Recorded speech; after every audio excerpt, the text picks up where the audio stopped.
Alright folks, and welcome back to the channel. It's time to preview that massive game on Wednesday night for Celtic as we face German giants Bayern Munich.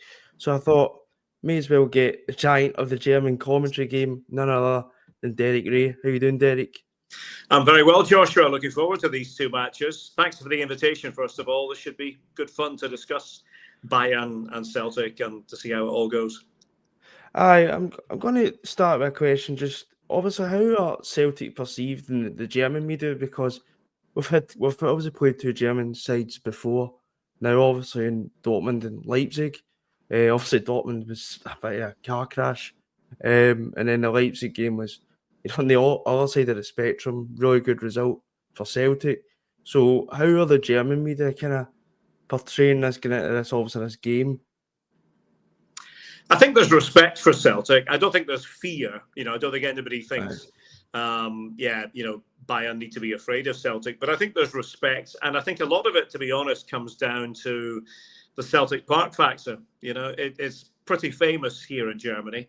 And I think even the coach of Bayern, Vincent Kompany, has spoken about it, calling it a special place.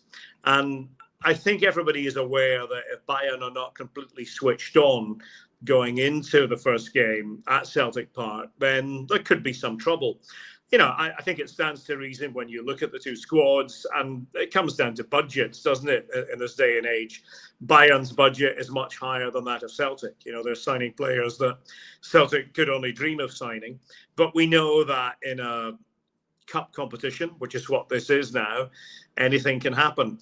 I think what I would say is, I think most people I've spoken to, colleagues here in the media and just friends, who are Bayern fans, they're really looking forward to going to Celtic Park. It's a bit of a pilgrimage factor for them because you never know when that's going to happen. And so I think respect is the word. I think there's respect for the tradition there, because tradition is a big part of what makes German football tick, as you've experienced when you've come here as a spectator. And, nobody does tradition better than Celtic. Aye, I mean, I just go back to obviously the Leipzig game. I was at that myself, and it was a fantastic atmosphere. I think obviously Celtic fans at the moment are a bit upped because of the January window. To be honest, we probably expected a bit more because we sold obviously Kyogo to Rennes, and obviously Jota come back. So we were expecting probably a striker to turn up. Bayern obviously in the Champions League, would you say they've had a bit of an up and down campaign? Would that be safe enough to say? Obviously, they get beat off Feyenoord in the last match day. Yeah, it hasn't been perfect, but it's been good enough. And, that's the way they'll see it. They really wanted to be in the top 8. But the thing is, and, Celtic fans who are in Munich, who go to Munich for that leg, will hear this a lot. Bayern fans talk a lot about, and I'll use the German term here, das Finale daheim, which is in Bavarian. What does that mean? Well, it means the final at home, because they are hosting the Champions League final this season. So, there's extra pressure, because it wouldn't look great if Bayern, in a season when the final is going to be at the Arena in Munich, are nowhere close to that. So I think that does come into play. It's brought up by everyone connected with the club at various times. But yeah, getting back to the actual nuts and bolts of what happened in the campaign, I think for the most part, they were fine at home. Away from home, they paid the price for negligence. I'm thinking about the game in Barcelona that didn't go well. You brought up Feyenoord, that certainly didn't go well. And what you see with Bayern is every so often, it doesn't happen too often, but every so often, against a team that has done its homework and predominantly has quick counter-attacking players, that's when Bayern can get into a little bit of trouble, because the way they play under Kompany is with a very high line, with two central defenders who are good central defenders, but often under pressure with this high line, Upamecano and Min-Jae Kim. So the two of them together. And then Joshua Kimmich is often asked to come back and sort of be the third defender when they're under pressure like that. But the teams who have had success have mostly been teams who will just sort of wait in front of the defenders for a quick ball over the top and be able to make that ball count. Now, again, easier said than done. You can't necessarily guarantee you're going to have situations like that. But I think that is where Bayern can be undone. You're less likely to have success, I think, against Bayern, and we've seen this in the Champions League, when it's a team that just is sitting in and trying to be really compact and close off the spaces. And yeah, it might work for 25 minutes or half an hour or even 50 or 55 minutes. But the chances are Bayern will eventually score and maybe score again. And, we saw that against Werder Bremen in the most recent Bundesliga game, where they weren't particularly good in the first half, but still, won comfortably in the end.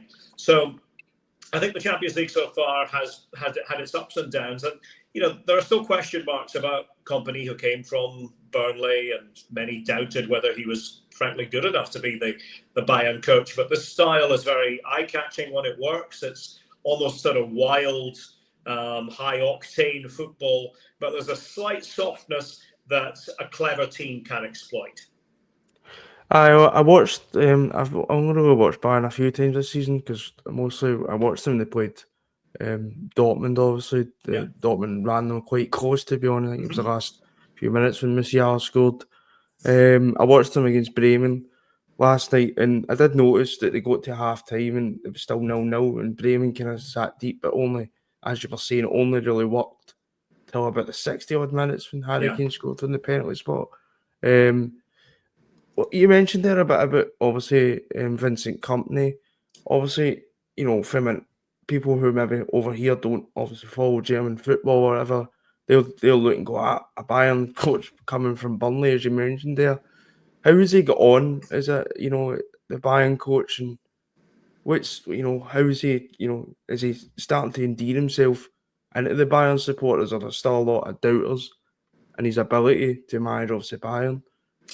I think the jury is still out. He's been well received in the sense that he's, first of all, a nice guy. He comes across very well in his press conferences, speaks very good German. He played in Germany earlier in his career at Hamburg. And, he's from Belgium. He's multilingual. He has adapted quite quickly to the environment. And it is a pressure cooker in Munich. I think people sometimes underestimate that. It's very much bit like Celtic in that sense. It's the Goldfish Bowl, and every day there's a new story. It's a bit akin to a soap opera, and at times people refer back to the famous Bayern team of the 90s, and that team was nicknamed FC Hollywood. So there is that kind of element of it that everybody who plays for Bayern is a superstar. It's the talk of the city wherever you go. What's happening at Bayern? So he's had to adjust to that. But I don't think people are disappointed too much, because remember last season Bayern finally lost the Bundesliga to a very good Leverkusen. I think people sometimes say, well, Bayern, if they don't win the Bundesliga, they've thrown it away. It didn't happen last season. Leverkusen were just really, really good, and the points total would bear out that point. But pressure arrives when you're the new coach coming in. You haven't played for Bayern, you haven't experienced that environment before, and you come in and you sort of bring with you a new style of football, because under Thomas Tuchel it was more pragmatic, it was a bit closer to the vest, it didn't really please everybody in Munich, whereas I think Kompany with his style, which as I mentioned is more wild, attack-minded, when it works it really works. That's Bayern football. There's a certain responsibility. Again, a bit like Celtic. I'm old enough to remember when I first started watching Celtic in the 1970s. There was always this feeling that Celtic had to play this attacking style, and their main rivals at the time, Rangers, didn't. They were more about grinding it out. So Bayern are about that. They see that as part of their DNA, if you like. But for the most part, I think everybody's just waiting, because first of all, they have also, and this maybe helps Celtic to an extent, they have this huge game coming up in the Bundesliga next weekend in Leverkusen, and okay, they're 9 points ahead as we speak. Leverkusen will hope to trim that to 6 on the back of their weekend game in Wolfsburg. But that will be something that they have to get ready for. I'm not saying they can't do that, because they're professionals and they are accustomed to doing that sort of thing. But I think everybody's waiting to see how that goes. They're out of the German Cup, which is a bit of an annoyance factor for Bayern, because they've had bad luck in the DFB Pokal these last few seasons. Just hasn't gone well for them. and Leverkusen knocked them out back in December on a strange night that saw Manuel Neuer sent off early in the game. So, this will be part of the sort of the weather vane process for Company. They'll be expected to get past Celtic. Again, nobody thinks it'll be easy. I think most of the previews from media colleagues have focused around the atmosphere at Celtic Park and how that can be dangerous. So, let's see with regard to Company. You said there obviously about, you talked about obviously how the big game at the weekend. I've already seen in the newspapers this morning. I don't know, it was a German. I think it was a German interviewer. He basically said, we'll buy. No offense, but we'll just bypass Celtic to Harry Kane, and Harry Kane kind of stopped him and says, "No, hold on a minute. Like, we have got a game on Wednesday. Obviously, because that game at Leverkusen is massive for them, as you says, because Leverkusen can trim it to 6 points when they play Wolfsburg." Obviously, on the Celtic side of things, obviously Celtic are enjoying the Champions League for the first time in probably a long time, to be honest, especially after the Dortmund side of it. Because after we beat 7-1 off Dortmund, I think, here we go. But to be fair, we've brought it back. Obviously finished in the top 24, which was the aim. What have you made, obviously watching from afar, what have you made a Celtic's Champions League campaign so far?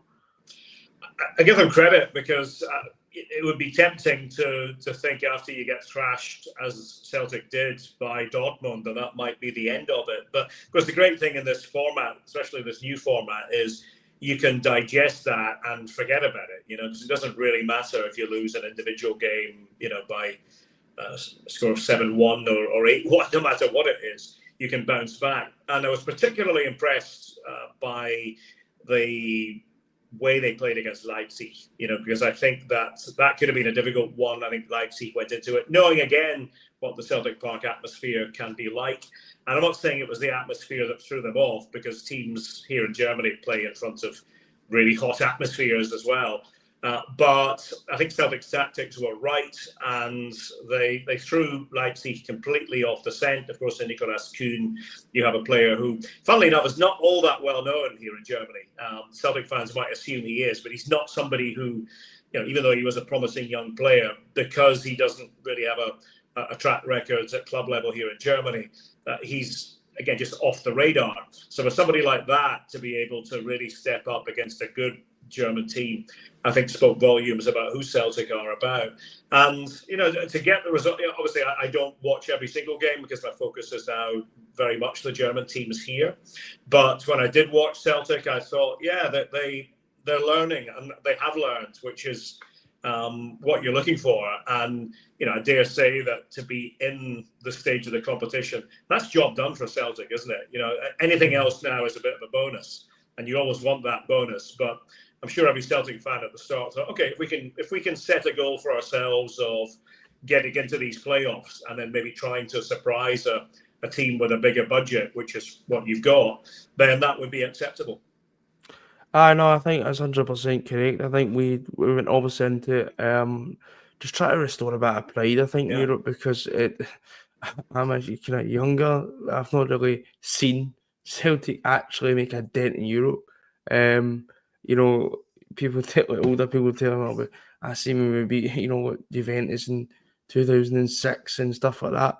But it was just about obviously trying to, and there was teams in there that we could compete with, your Slovan Bratislavas, your Dinamo Zagrebs, young boys players, teams like that, where we could compete. And as you said, I think the goal was at the start of the season, get to that playoff and see what happens next. And obviously we've got Bayern Munich. So you talked there about Nicolas Kuhn. Obviously, he's been fantastic for us this season. He's obviously a slow starter. He came in January from Rapid Vienna.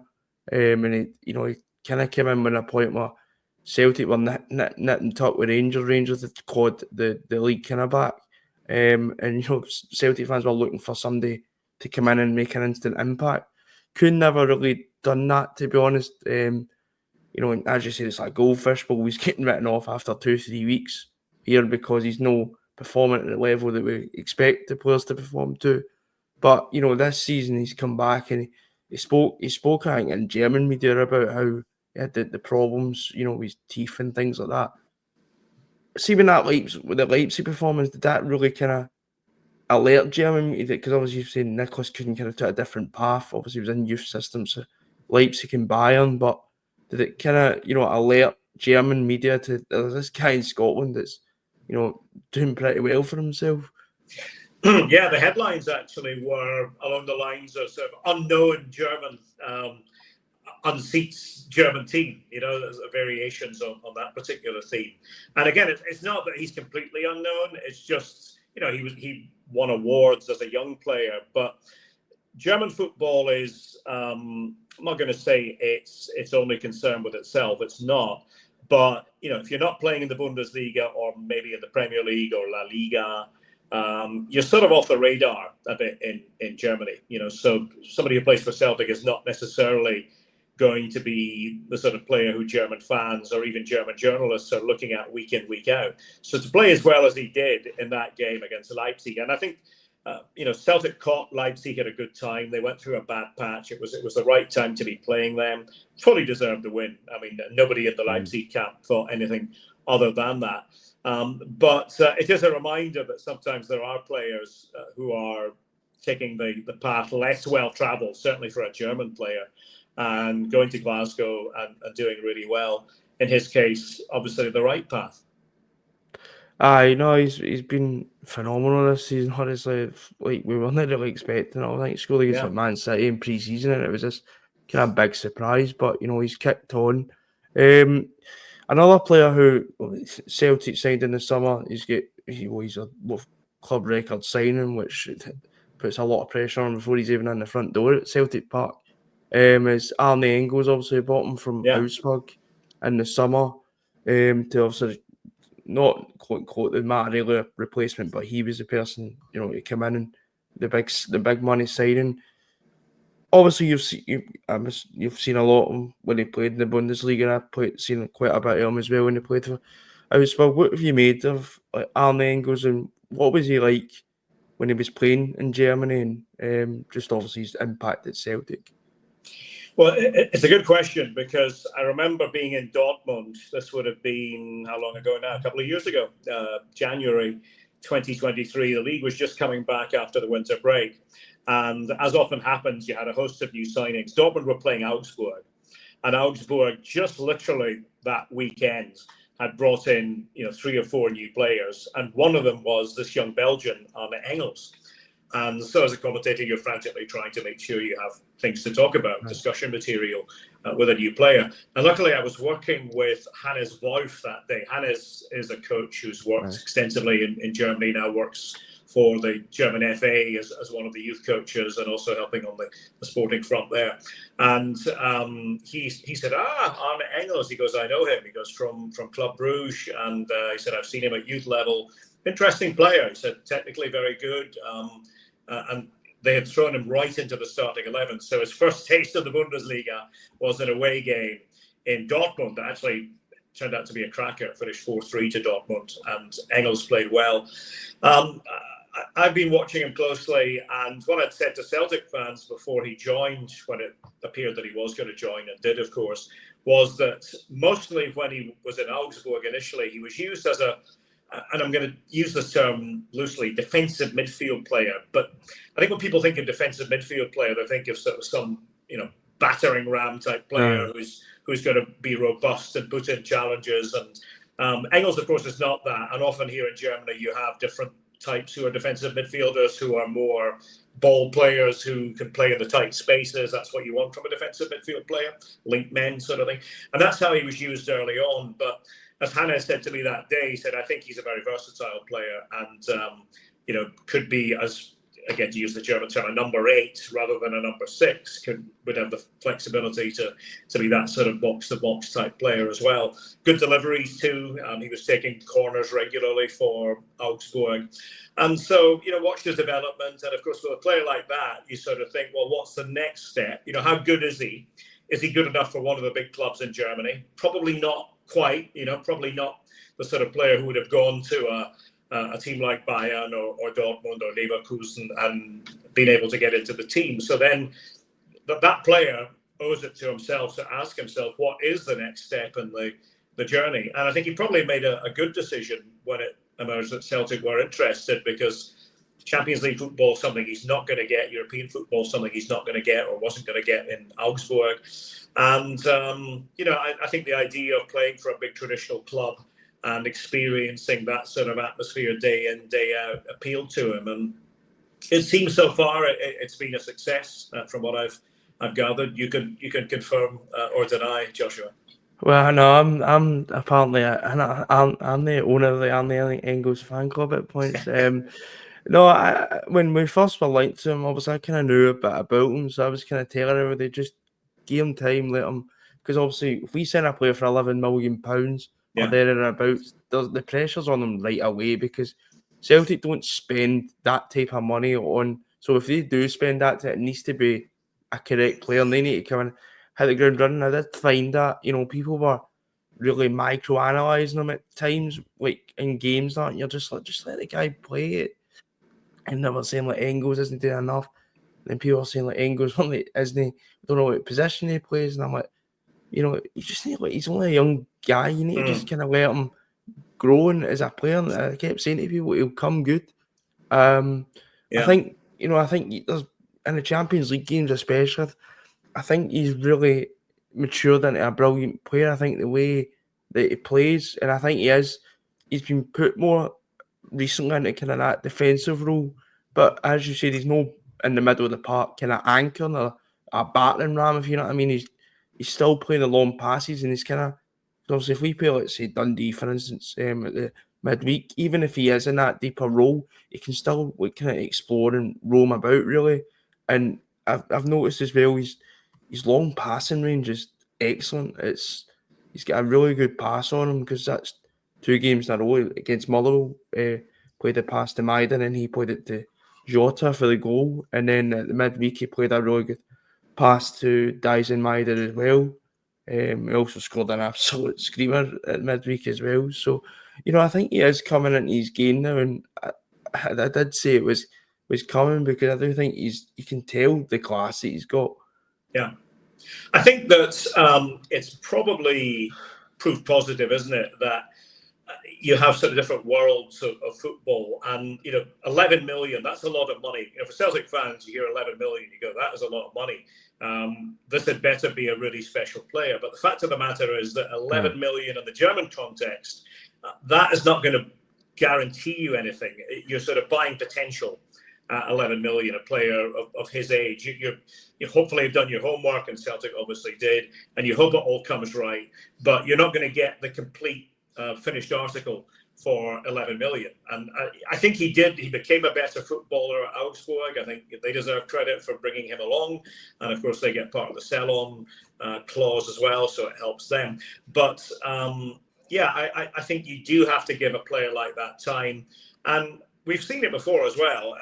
Celtic, while on the one hand, the footballing challenge, you mentioned playing against teams like Dundee or whoever else in Scotland, it may not be as challenging as Augsburg, going to Dortmund, going to Leverkusen, going to Bayern, going to Frankfurt, you name it. But it's a different sort of pressure. It's a different sort of daily pressure. Augsburg is a fairly sleepy stop in Bundesliga terms. They sell out pretty much every game, but it's not the most passionate of football cities. Suddenly you go to Glasgow, and I know, having lived there, every day is a new story about Celtic, and you are being watched all the time. You don't really have a moment's peace as a high-profile player for Celtic. So that, I think a young player does need time to adapt to that as well. I know. I think you're spot on, because a lot of people look at the Scottish League. Obviously, you commented on it for many years and stuff, and a lot of people look at the Scottish League, and probably maybe in Germany and other countries are looking and go, it's not the best technical league, and and they're probably correct in that sense. But what I would say, and I always say this when it comes to Celtic, in terms of, but you don't understand the pressure until you're actually in it, because. And me as a supporter, as you were saying, you're wanting the best for your players, and you're wanting, people, if if Alan Engels doesn't score a hat-trick in his debut, you're there moaning, and it's just kind of like that pressure where you need to win every game, because even a draw in the city is an absolute catastrophe at times. Yeah. And I think it's good for his career to come and hang with that pressure. Obviously, he'll obviously want to move on at some point. Obviously, if he does well at Celtic, then you want to kind of move on to such a bigger club, if that's the way you can put it. But I think he's done well. I think he's started pretty well, obviously, and obviously I'd imagine he would play on Wednesday night. Then I want to ask you a bit about obviously some Bayern players. Obviously you've got players like Harry Kane. I don't think I need to discuss him because he's just, in terms comes to goal scoring, it's quite ridiculous. I want to discuss about obviously Jamal Musiala. Obviously he's a hot property in European football at the moment. How dangerous is he? That's all. The answer is really dangerous. When he's on his game, I would say he's as close to, well nigh unstoppable as you're going to get. You have another player here in Germany right now, in Florian Wirtz at Leverkusen, who's kind of the same. They're not exactly the same player. They've become very good friends with the national team. But the two of them right now, it's a joy to watch them play football, because they make it look so simple, and they're great for these highlight reel clips that pop up. But Musiala himself, what I admire about him most is that clearly he's never 100% satisfied with how things are going. So even though we can marvel at what he's doing, there's obviously part of him that says, no, I can do this better, or I can do that better. And I'll give you an example. Until this season, we weren't really talking about Musiala as an aerial threat, as a header of the ball. But then, lo and behold, he went on this bizarre run of scoring headed goals, and good headed goals, not just from a meter out, but really good headed goals, such as the one against Dortmund in the big game back at the end of the year. Yeah, sorry, yeah, right at the end. I was there commentating on it, and that was the line I used in commentary. There was a fellow called Horst Rubesch. People of my vintage will remember him. He was maybe the best German header of the ball striker of all time, and they called him das Kopfball-Ungeheuer, the heading monster. And I used this line about Musiala on air, the new heading monster of German football, because that is what he has become. So, just imagine, you're already good at all the other aspects of technical play. He goes on these slalom runs, and he's going to go on these slalom runs, and you say, well, somebody surely is going to be able to stop him, but at times nobody can. Has an eye for a pass, he knows how to finish, knows how to work with other players, has a really good understanding with the likes of Harry Kane, who you mentioned. And so sometimes a player like that, you have to sort of just hold your hands up on certain nights and say, we were playing against greatness. It's like when Messi was in his pomp. There were times when you look at him and say, didn't really matter what we did. This guy just has it. And I'm not going to say that Musiala is right now Messi-esque. He's not there, the complete body of work, but he's not far off it. And so, yeah, the answer is he's really dangerous. Obviously, he's a young player. I was actually looking at Bayern's average age. It's a bit, would it say to say a bit on the older side? Obviously, I think they've got an average of about 27.6 or something I've seen. Obviously, they've still got like Manuel Neuer, Thomas Muller's still there. Goretzka's aging a bit now as well. Kim and Upamecano, I think, is 26, and Kim's like 28. So, isn't he like a young, you've got like Pavlovic, obviously, who plays, he's pretty young, and Musiala, obviously, as well. So it's not a young Bayern side, that's what I'm trying to say. Is that accurate? Yeah, it's not in the first flush of youth. As you say, Pavlovic is a very good young, an example of what we were talking about earlier, a defensive midfield player who's technical rather than biting, and he when he plays alongside Joshua Kimmich and dovetail pretty well. But they're at a bit of a crossroads of Bayern in terms of who they want to be and where they want to be in years ahead. And by that, I mean Max Eberl, who's the sporting CEO of the club, he's been trying to get players like Musiala to commit for the long haul. Now, Musiala's contract is up in 2026. Bayern, of course, make it a priority to have that extended beyond 2026, and discussions are ongoing. They have succeeded with Alphonso Davies, who's another dangerous player who I think we should talk about on that left-hand side. Blistering pace, been injured, so we'll see in terms of the Celtic game, but or the first game anyway. But you're right. I mean, if you look at the average age, it's not particularly young. But there's a lot of know-how there, and they understand how Kompany wants to play, which is almost always doesn't really deviate 4-2-3-1. You know, with your back four there, the right back can be any one of two or three players. They've had one or two problems there on the injury front in that position. Upamecano and Kim are the first choice centre backs. Davies would play on the left if he's fit. If he's not, you've got Rafael Guerreiro, who's less dynamic but good technically, experienced player there. Kimmich, I mentioned, Pavlovic is young and good. But if you want a more robust option, you've got João Palhinha, former Fulham player. They paid a lot of money for him. I think most would reckon they overpaid for him a little bit, 50 million euro plus for a player like that. But they felt they needed it. Certainly Thomas Tuchel, when he was the coach, really felt that he wanted a player like that, specifically Palhinha. And then you've got the three players, and Musiala would always be one in a first choice situation, the three who are sort of playing around Harry Kane. And it's very often Michael Olise on the right. He's been mostly good, a little bit in and out. I think better in the Bundesliga than in the Champions League for the most part. Better against the lower rated sides, but comes in off the right-hand touchline with his left foot and is dangerous with that and with deliveries. And then Kingsley Coman often on the other side. But you've also got Serge Gnabry and Leroy Sané, who don't always play, can come in. So that tells you about the sort of embarrassment of riches. You can imagine any one of those players. If you could say you could have any one of those players at Celtic, you would say, yeah, okay, yeah, give me one of them. I'll take any one of them. That'd be fine. And then Harry Kane, of course, probably deserves a chapter on his own. Me personally, I'm taking Davis at the moment because we've got two left backs. Greg Taylor's just announced that he's going to leave in the summer. So you spoke a bit about Davis there. Obviously he's Canadian left back. He's absolutely phenomenal as a football player. I do think that Celtic have got the better Canadian though. We've got Alistair Johnson. Yeah. That's a joke, by the way. No, but he's a good footballer, and I think. I watched him a little bit for his national team in the build-up to the last World Cup. And I think he's a slightly underrated footballer as well. Aye.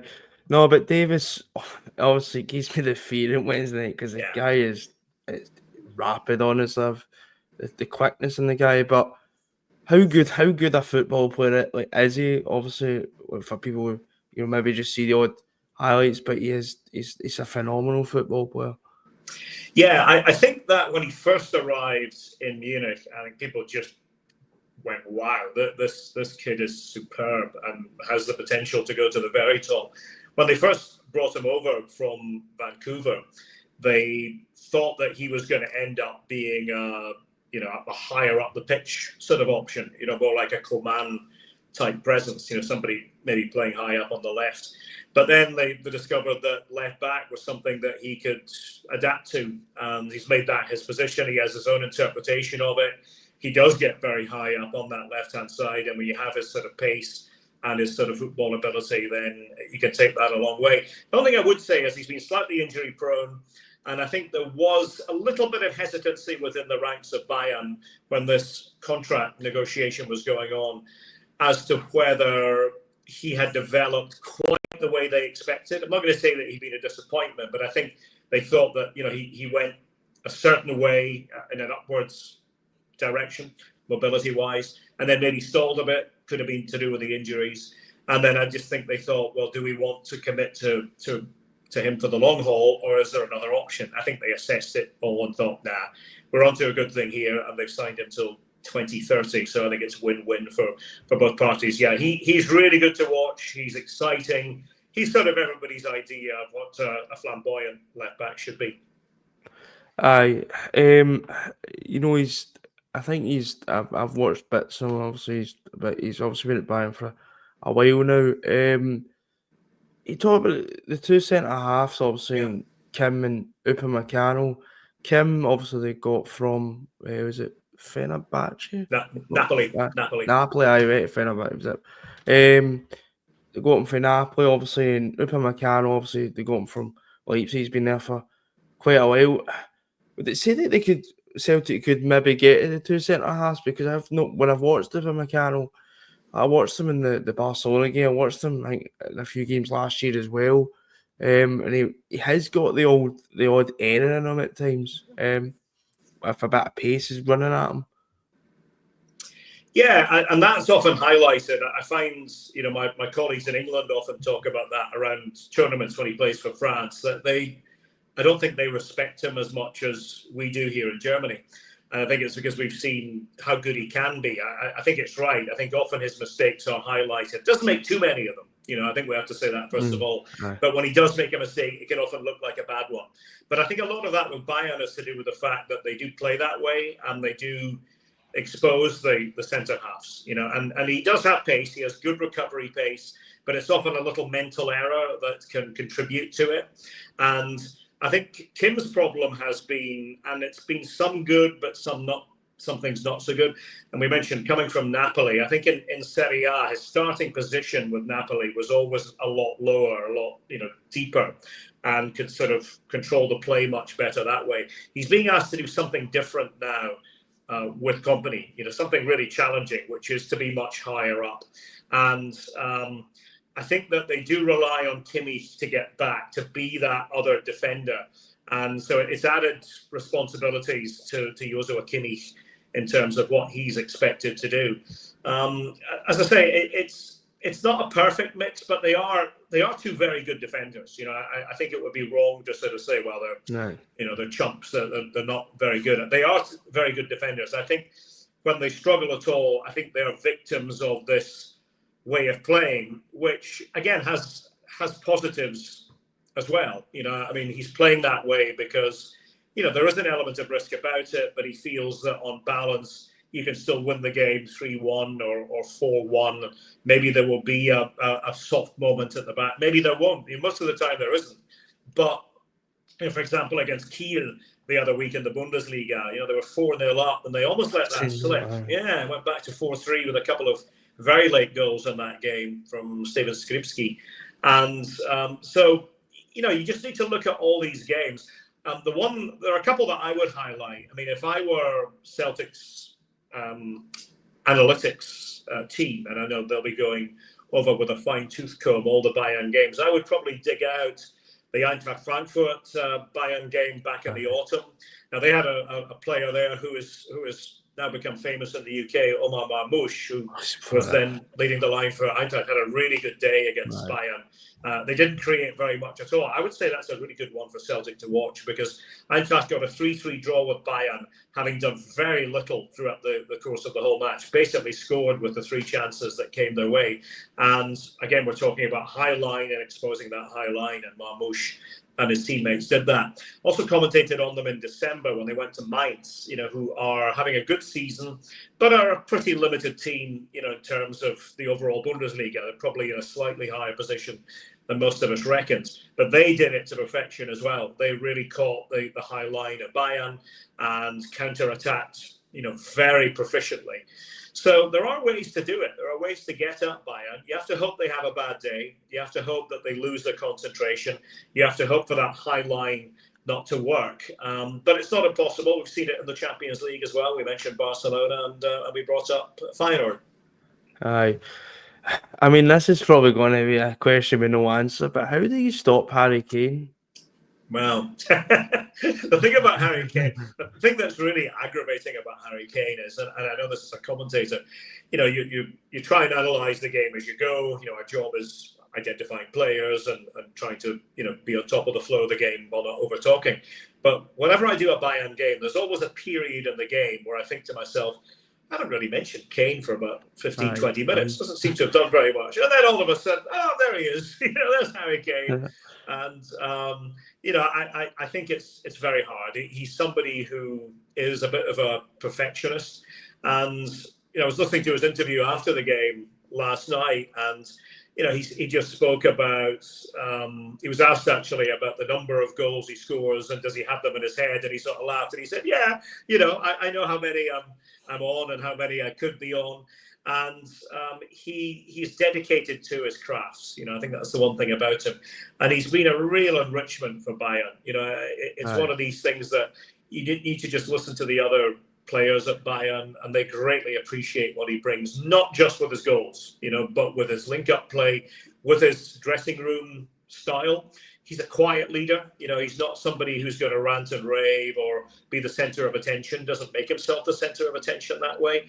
But I think, Jamal Musiala, for example, I think he reveres Harry Kane. You can see that. You can see and you can see the mutual respect now as well.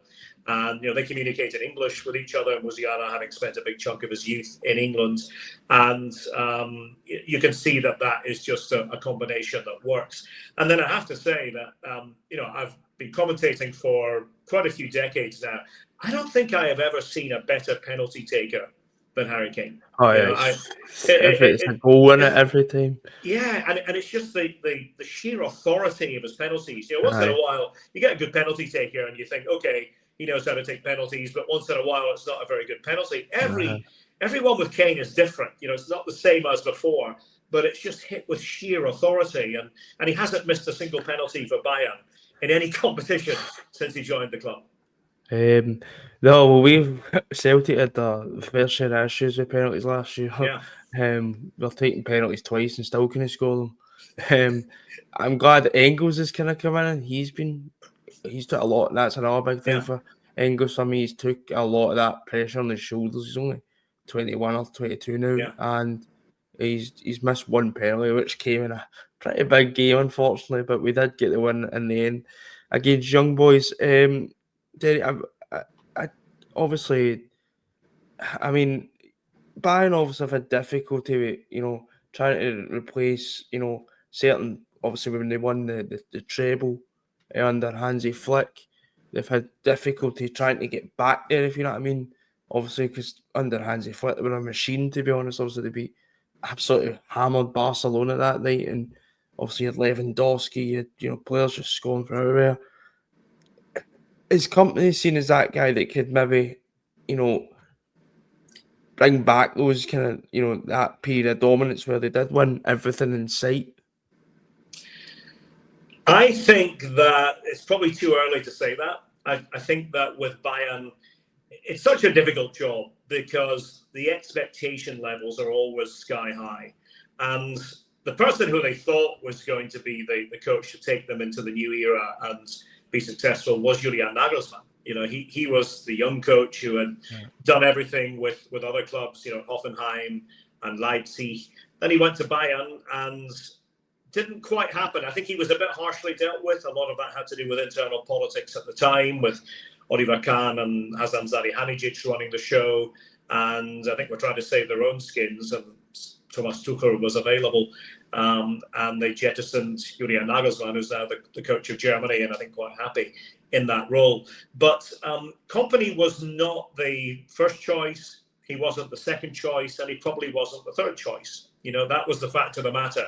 People were sort of running away from that Bayern job after Tuchel. I think, the general perception was, this is maybe not one to take on right now. We don't want to walk into that particular fire. But he was available. They saw him as a fit. I think they like him. I think they like, and I mentioned earlier, his presence is a really good, positive one. He's thoughtful. He doesn't just give glib answers. You can tell he's a good human being, which I think is important in this day and age. But whether he's the person to do what Hansi Flick did, whether he's the person to bring the ultimate glory days back to Bayern, I think it's too early to say still. With Nagelsmann, what really did him in was, remember a couple of years ago, they played Villarreal in the Champions League and were expected to beat Villarreal, in the knockout stages, and didn't, And, that should give Celtic something to shoot for, because Villarreal then, Celtic now, are we talking about similar levels? Maybe in terms of, Celtic had a greater tradition, of course, but in terms of actual levels, and Villarreal were able to do it. So So it can be done. It's not mission impossible. It's just mission very difficult. But whether Bayern are going to manage to do what they set out to do with company, that's another matter. Still not sure. I mean, it's made even harder for us. We don't have one of our best players this season, and Dyson Maeda. He's been, and my heart sank when you said that pace can get at the team. He's probably one of the fastest players on the planet. Yeah, honestly, he is. Yeah. I mean, I've never ever seen a player like him. Honestly, he's just a pressing machine. Like he is, and I'm just kind of gutted he's missing it now, because I was gutted even, but then you mentioned about the pace can get, and I'm like, for God's sake, because I was like, obviously Kuhn's pretty quick as well, so I mean, we've still got quick players. But Maida obviously a big miss. I watched obviously Bayern's game against Bremen yesterday, and I was just kind of looking on Twitter at half time. They were drawn 0-0, and fans were getting a bit annoyed because of the bench. They were saying there was no really much on the bench that could, change the game. Obviously, they've just sold Matthias Tell to Tottenham. I was looking at the bench, and it looked, there was a few kind of youth players, like Jonas Urbig was on the bench, the goalkeeper, the younger goalkeeper they've signed. But there is, I don't know if the bench will be any different on Wednesday, but it was looking a bit weak, obviously, for maybe Bayern standards. In the past, you had like Gnabry obviously on that bench when he was in his pomp, really, but it did look a bit weak. Well, I think that's probably a fair comment.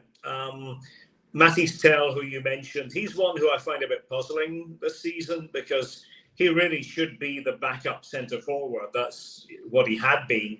And for whatever reason, they haven't seen him as that. And on the few occasions when he did start the game against Dortmund at the end of the year, it was in a wide role, one of the players, not directly with Harry Kane, but playing either behind or wide. And so they don't have him now, certainly for the short term. And it's one of these things that I think part of it is by choice, because I think Bayern are one of these clubs, they don't necessarily want to have a bloated squad. And you hear that quite a lot here in Germany, that they don't want to have too many, if you like, egos competing for these positions. That they want to have players who you can keep happy for the most part. And even with Bayern and their current guys, it's not easy to do that. I think what you're saying is they don't necessarily have a lot of potential match winners to bring on. Leon Goretzka is an interesting one. We haven't really discussed him. He's kind of not quite in the autumn of his career, but moving to that stage. I think he's still a very good player, but it's pretty clear that he's not anymore in the top bracket of Bayern players. He had been one of the faces of the club for a good few years, but I think now they have sort of moved on to the Pavlovic era with Kimmich, who they do want to sign for the long haul. His contract is up. I can't remember if I mentioned that earlier, but his contract is up, and it's really important for them to get that one signed up. Gnabry can be that player when he's on his game. I haven't seen quite as much of that this season. Sané, another one. His contract's up too, by the way, and there are doubts as to whether Bayern actually want to extend his contract. So maybe at a slight crossroads there, but they often find a way, and they're often quite inventive about their tactical shifts, whether it's bringing somebody on to play right back and moving somebody else higher up. And it's going to be interesting to see how Celtic fare against them. But I think you make a valid point. I think, as you said earlier on, I think that all the pressure obviously is on Bayern Munich to go and get a result. Obviously, Celtic have obviously you want to see Celtic go as far as you possibly can, but I think also you need to be a bit realistic and say, Celtic, they can hopefully, get a result. To end it off, Derek, what do we need to do to get some sort of a result on Wednesday, and hopefully a result over the two legs? Well, I think first and foremost, there has to be a test of the Bayern defence. Now, I think that can come in many different forms. I think the crowd will help. I'm a big believer that having the first leg at Celtic Park is actually a good thing for Celtic in this case. I think it would be more difficult going to the arena and then maybe potentially losing by a couple of goals, trying to bring that back is difficult. But I think if you can almost use that Leipzig game as the sort of the role model. I know Celtic fell behind in that match, but to have the crowd, I think, was a big factor in being able to battle back and completely turn that game around, turn it on its head. So I think it's being inventive. It's about having that balance. I think balance is the key word against Bayern. You've got to have a system that is stout enough defensively, but not so defensive that you're allowing them to come at you all the time, giving them enough to think about. And in those games I mentioned earlier, Eintracht Frankfurt, Mainz, especially Mainz, actually, they gave Bayern a lot to think about with their carefully crafted counter raids. So I think that is what Celtic have to be looking at. Set plays as well, but I think especially those counter attacks. And sometimes you have to be a bit lucky as well. Sometimes you just have to have the rub of the green and a particular moment, and maybe one goal can settle the first leg, and then you're in with a fighting chance going into the second one. I would say Celtic will need that. They will certainly feel they need to be either on level terms or preferably with a slight lead going to Munich to really have a chance of eliminating Bayern. I know, because I think against Leipzig we got the balance right. Like we were, to be honest, I'd even go as far as saying at points we played Leipzig off the park. No, I agree. I think so. Because that's who Celtic fans were in kind of awe of that performance. And I couldn't believe it myself, to be honest, because I thought Leipzig were going to, obviously, well, they were missing like Yavi Simmons. He was missing, so he didn't play. But they still had your Appenders, your Sheshko's, Nusa, players like that, and they didn't do anything. In all honesty, Carter Vickers and Trusty kept stoppers on Sheshko and Openda, who are meant to be the two key danger men, if you know what I mean. Yeah. But I mean, as I said, I think it's for Celtic. It's just we've done well. We've worked. We've done really well, and we've kind of got rewarded, as Brendan Rodgers put it, as we've been rewarded for our hard work, which I do agree with.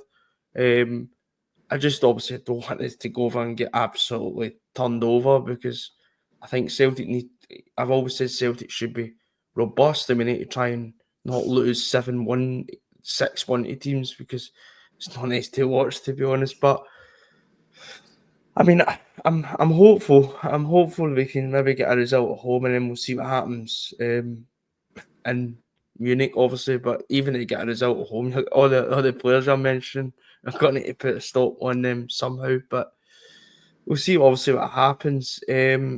I don't think I've got actually any more questions, so I think we'll just wrap it up there.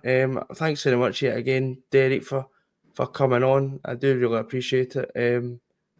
Because you're the voice of German football in my eyes, so I thought you're the best guy to get on for the job. But thanks very much, Derek. Honestly, really do appreciate it. For coming on, Joshua. Thank you very much for having me. It was great fun talking about these Celtic Bayern games with you, and I'm sure every Celtic fan is looking forward to what's going to happen in the next few days. I hope. Hey, thanks very much, Derek. Thanks.